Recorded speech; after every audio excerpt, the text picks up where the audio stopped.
As we mentioned earlier, the U.S. economy added 460,000 jobs during January. That is exceeding many analysts' expectations, but the unemployment rate jumped to 4%. That is up from 3.9% during the previous month.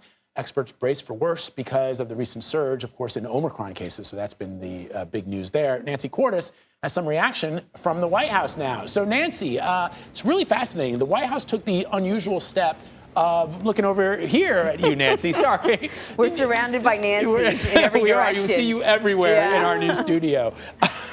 So they took the unusual step, Nancy, of warning about the jobs report. Why did they do that? And what's been the reaction to the numbers this morning from the White House?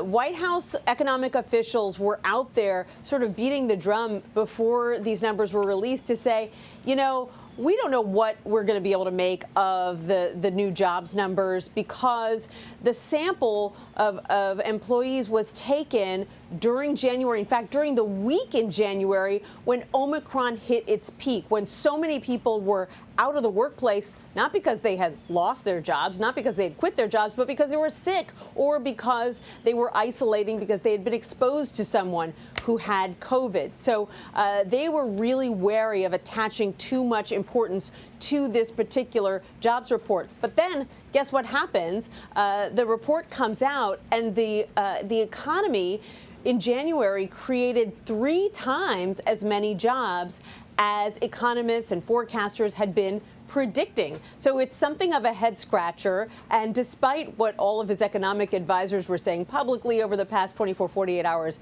I'm pretty sure that when President Biden does speak, he'll do a bit of a victory lap over that impressive number, about 450,000 jobs added in January, and point to it as a sign that the recovery is progressing despite the difficulties that workplaces experienced in January.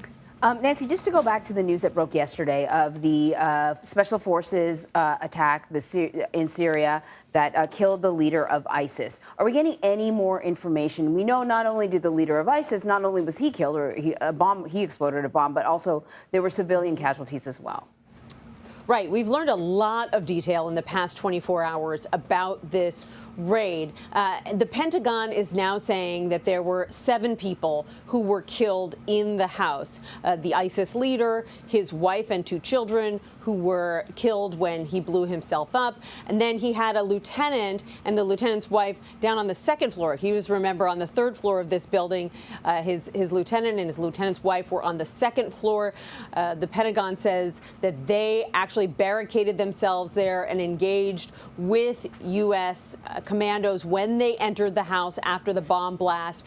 Those 2 individuals were killed along with a child who was on the 2nd floor. The Pentagon really didn't give any details about how exactly that child was killed. And then there were 2 other armed men that the special forces encountered outside the building who were killed as well. So the Pentagon's numbers differ pretty significantly from what we had heard from human rights groups on the ground who were saying that 4 women, 6 children were killed.